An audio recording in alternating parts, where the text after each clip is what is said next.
الکریم اما بعد فاعوذ باللہ من الشیطان الرجیم بسم اللہ الرحمن الرحیم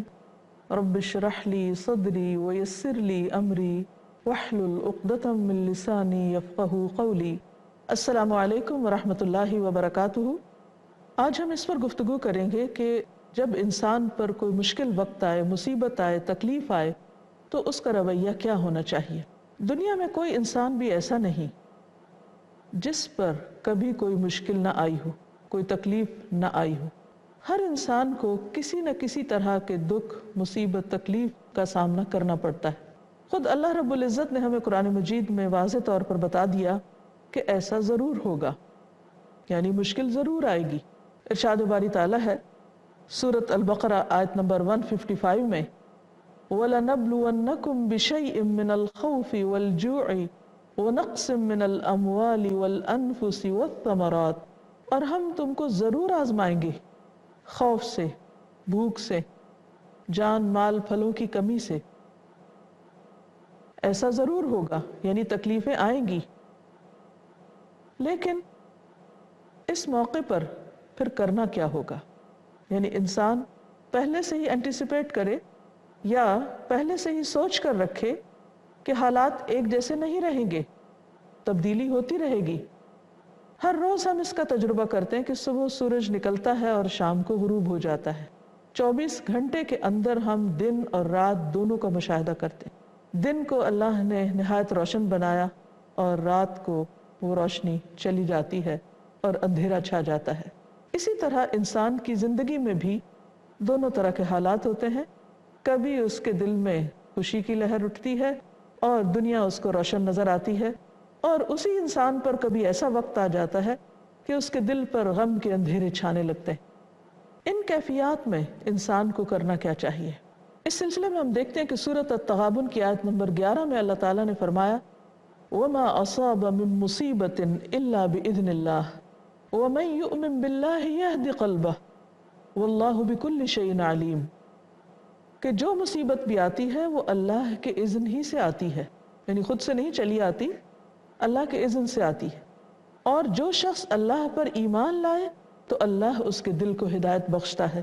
اور اللہ ہر چیز کو جاننے والا ہے۔ اس سے ایک بات تو یہ پتہ چلتی ہے کہ مصیبت اللہ کے اذن سے آتی ہے، دوسرے یہ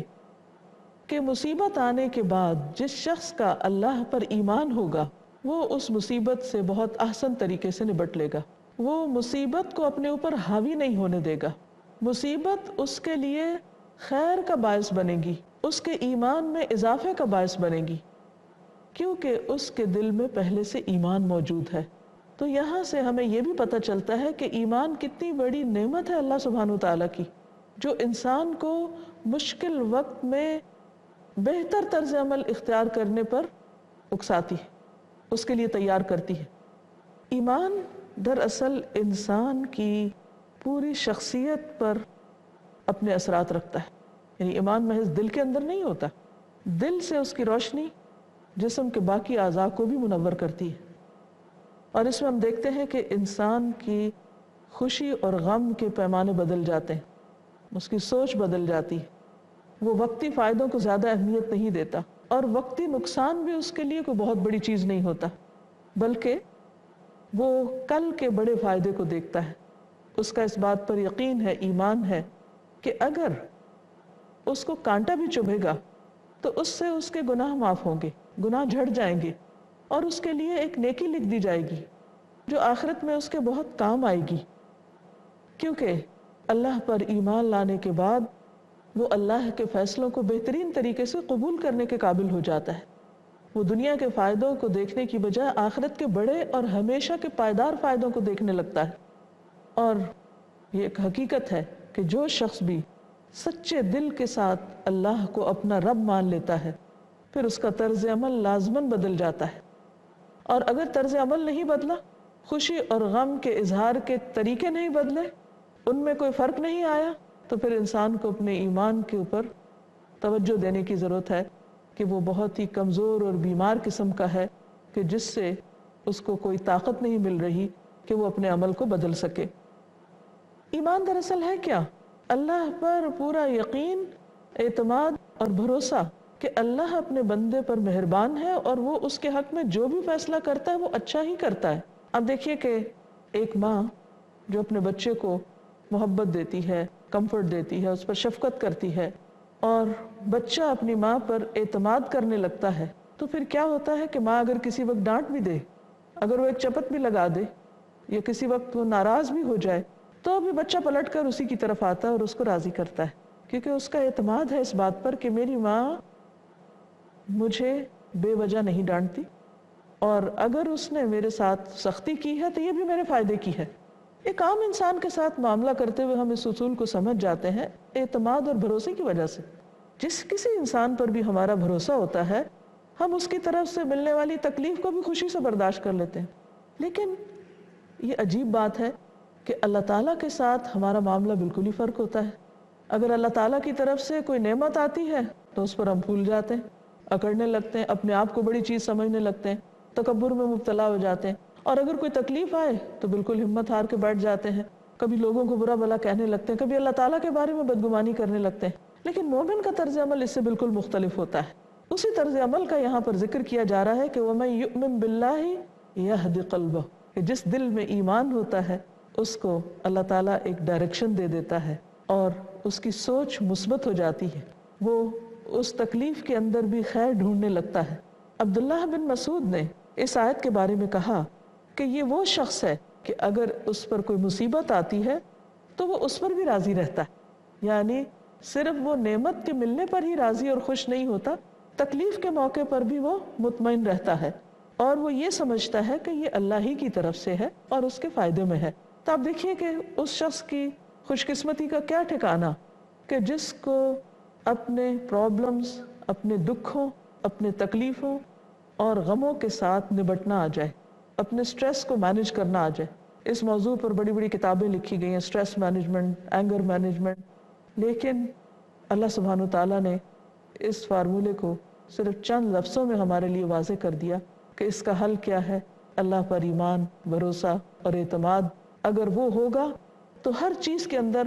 خیر ہی خیر نظر آئے گی، کیونکہ مومن کا یہ بھی یقین ہوتا ہے کہ جو بھی تکلیف یا مصیبت آتی ہے وہ پہلے سے لکھ دی گئی ہوتی ہے۔ سورۃ التوبہ کی آیت نمبر 51 میں اللہ تعالیٰ فرماتے ہیں قُلْ لَن يُصِيبَنَا إِلَّا مَا كَتَبَ اللَّهُ لَنَا، کہہ دیجئے کہ ہمیں اگر کوئی مصیبت آئے گی تو وہی آئے گی جو اللہ نے ہمارے مقدر میں لکھ رکھی ہے، یعنی اگر کوئی تکلیف لکھی ہوئی ہے تو وہ آ کر رہے گی، اور اگر وہ آ گئی ہے تو یہ بھی ہمارے حق میں بہتری ہی کا سبب ہے۔ قرآن مجید میں سورۃ الحدید میں اللہ تعالیٰ فرماتے ہیں آیت نمبر 22-23 ما اصاب من مصیبت فی الارض ولا فی انفسکم الا فی کتاب من قبل ان نبرأها ان ذلک علی اللہ یسیر لکی لا تأسوا علی ما فاتکم ولا تفرحوا علی ما آتاکم واللہ لا يحب کل مختال فخور۔ کوئی بھی مصیبت جو زمین میں آتی ہے یا خود تمہارے نفسوں کو پہنچتی ہے وہ ایک کتاب میں لکھی ہوئی، یعنی وہ قدر کا حصہ ہے، اس سے پہلے کہ ہم اسے پیدا کریں۔ یقیناً یہ اللہ پر بہت آسان ہے۔ یہ اس لیے ہے کہ جو کچھ تمہیں نہ مل سکے اس پر تم غم نہ کیا کرو، یعنی جو چیز انسان کو نہ ملے اس پر غمگین نہ ہو، اور جو کچھ اللہ تمہیں دے دے اس پر اطراء نہ کرو، فخر اور گھمنڈ نہ کیا کرو، کیونکہ اللہ تعالیٰ کو ایسے لوگ قطعاً پسند نہیں جو خود پسند ہوں اور فخر کرنے والے ہوں، غرور کرنے والے ہوں، اترانے والے ہوں۔ امام ابو حزم کہتے ہیں کہ دنیا میں صرف دو چیزیں ہیں، ایک چیز میرے لیے ہے اور ایک میرے غیر کے لیے، یعنی دوسرے کے لیے ہے۔ جو چیز میرے لیے ہے اگر میں اس کو تمام آسمان اور زمین والوں کی قوت کے ساتھ حاصل کرنا چاہوں تو وہ اپنے وقت سے پہلے مجھے حاصل نہیں ہو سکتی، وہ جب ہی ملے گی جب اللہ کا حکم ہوگا، اس سے پہلے نہیں آئے گی۔ اور جو میرے غیر کے لیے ہے اگر وہ گزر چکی ہے تو میں اسے دوبارہ لوٹا نہیں سکتا، اور جو آنے والا وقت ہے اس میں اس کی امید نہیں رکھ سکتا۔ اللہ تعالیٰ میرے رزق کی میرے غیر سے حفاظت کرتا ہے۔ یہ بہت ہی خوبصورت بات ہے کہ جو رزق میرے لیے رکھا ہوا ہے اللہ نے، اس کو سب سے بچا کر میرے ہی لیے رکھتا ہے، کوئی اور اس کو نہیں پہنچ سکتا، جیسے میرے غیر کے رزق کی مجھ سے حفاظت کرتا ہے، یعنی جو چیز کسی اور کے لیے ہے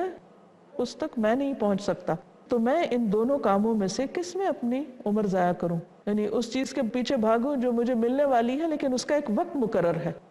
بہت دفعہ ایسا ہوتا ہے کہ ہم کوئی نعمت چاہتے ہیں، مثلا کسی کے پاس اگر اولاد نہیں تو اس کو اولاد کا بہت شوق ہے اور وہ چاہتا ہے کہ اس کو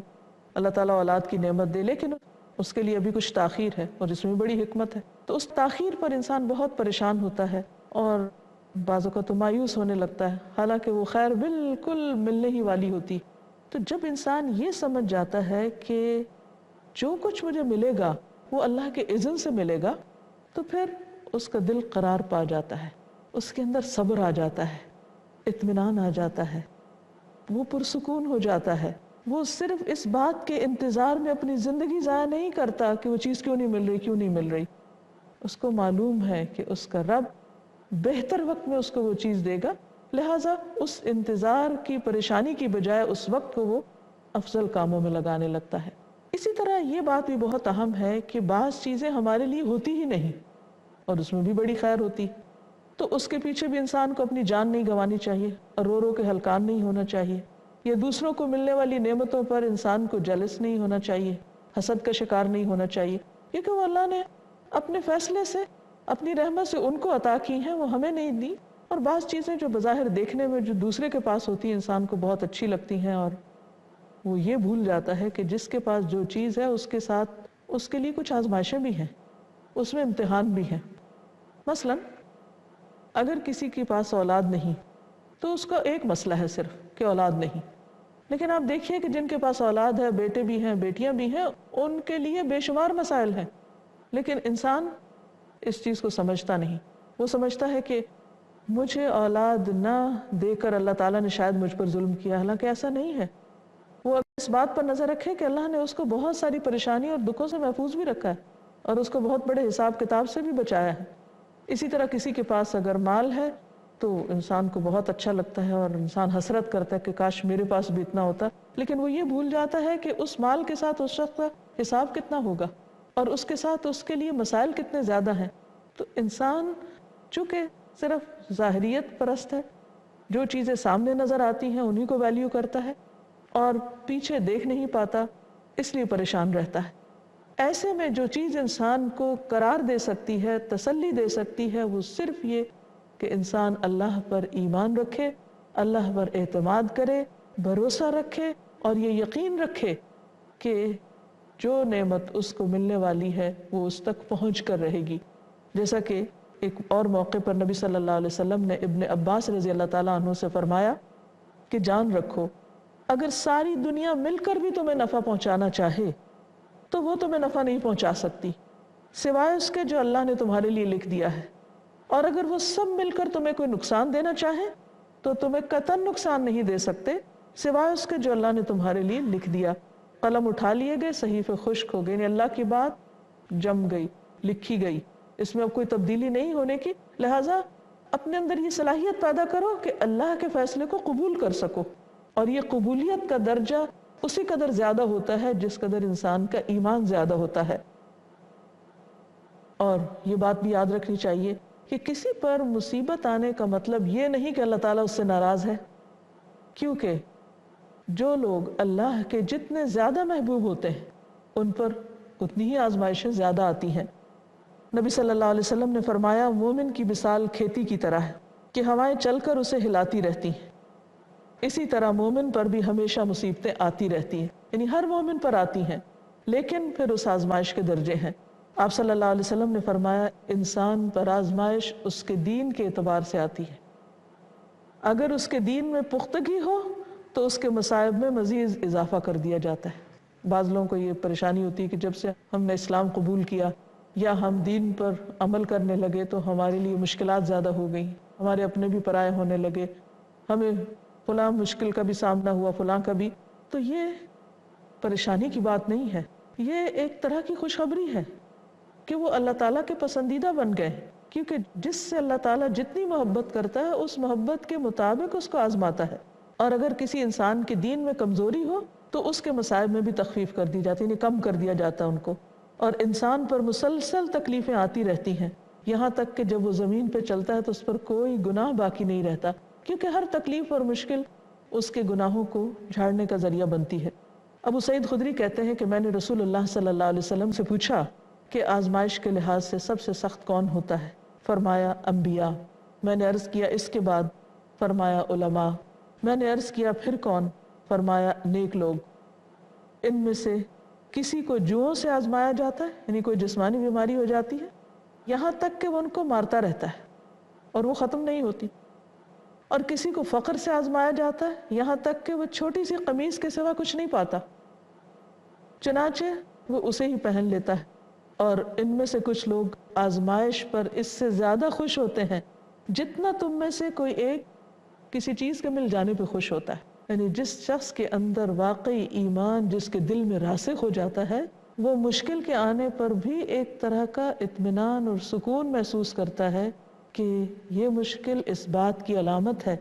کہ میرا رب مجھ سے راضی ہے، اس لیے اس نے مجھے امتحان میں ڈالا تاکہ میں اس میں کامیاب ہوں تو میرے درجات میں اور زیادہ اضافہ کیا جائے۔ اس کا یہ مطلب نہیں کہ انسان آزمائشیں مانگے، لیکن اگر کوئی تکلیف آ جائے تو اس وقت اس کی سوچ مثبت رہے، کیونکہ آزمائشوں میں بھی فائدہ ہے۔ نبی صلی اللہ علیہ وسلم نے فرمایا مومن مرد اور عورت پر ہمیشہ آزمائش رہتی ہے، کبھی اس کی ذات میں، کبھی اولاد میں، کبھی مال میں،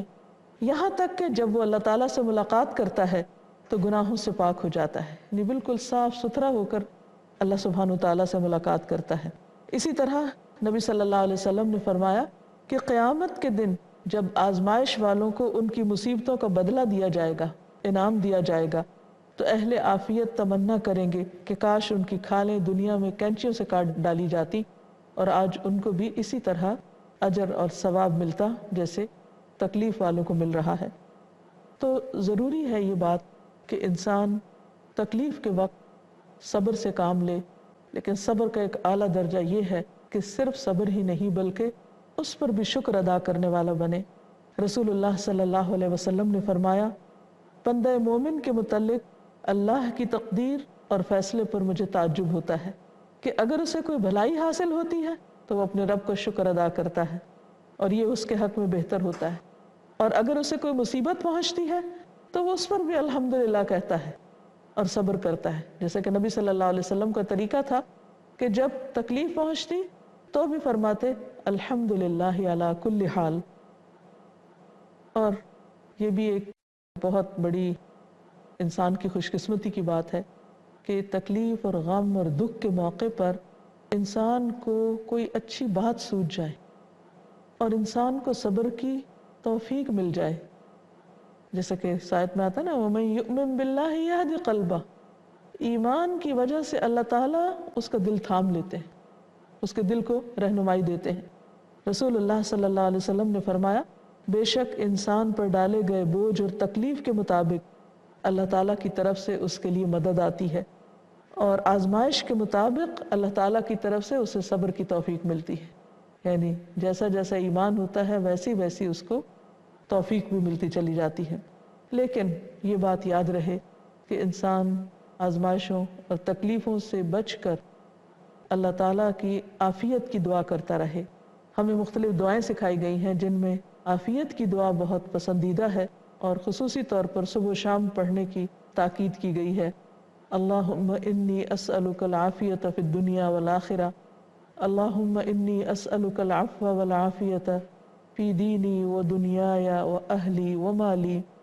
اللہم استر عوراتی و آمن روعاتی، اللہم احفظنی من بین یدی و من خلفی وعن یمینی وعن شمالی ومن فوقی وَأَعُوذُ بِعَظَمَتِكَ عَنْ أُغْتَالَ مِنْ تَحْتِي۔ اسی طرح ایک اور دعا بھی بہت خوبصورت ہے، اللہم انی اعوذ بک من جہد البلاء ودرک الشقاء وسوء القضاء وشماتت الاعداء۔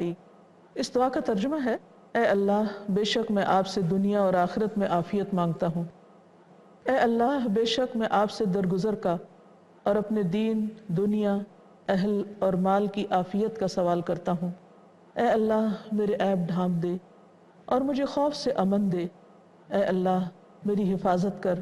میرے سامنے سے اور میرے پیچھے سے اور میرے دائیں سے اور میرے بائیں سے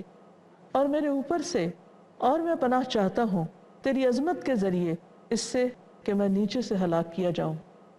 یہاں تک ہم نے دیکھا کہ صبر کرنا انسان کو کس قدر فائدہ دیتا ہے، لیکن دوسرے پہلو پر بھی نظر ڈالیے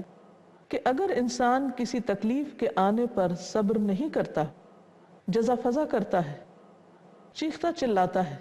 اپنی ذات کو کوئی نقصان پہنچاتا ہے، جیسے بعض لوگ اپنے بال نوچتے ہیں یا اپنا گریبان پھاڑتے ہیں یا ٹکرے مارنے لگتے ہیں، یا اسی طرح زمین پر کوئی فساد پھیلاتا ہے، بعض لوگ دوسروں کو تکلیف دینے لگتے ہیں، بعض لوگ انتہائی قدم اٹھا کر خودکشی تک کر لیتے ہیں۔ ذرا تھوڑی دیر کے لیے سوچئے کہ ان رویوں میں سے کسی بھی رویے سے کیا تکلیف ختم ہو جائے گی؟ کیا مشکل آسان ہو جائے گی؟ کیا دکھ دور ہو جائے گا؟ کیا حالات بہتر ہو جائیں گے؟ نہیں، ہرگز نہیں۔ دونوں چیزوں کو سامنے رکھ کر فیصلہ کیجئے کہ ہمیں کیا کرنا ہے۔ اللہ تعالی ہم سب پر اپنی رحمت فرمائے اور ہم کو معاف فرما دے۔ سبحانک اللہم و بحمدک، اشہد ان لا الہ الا انت، استغفرک و اتوب الیک۔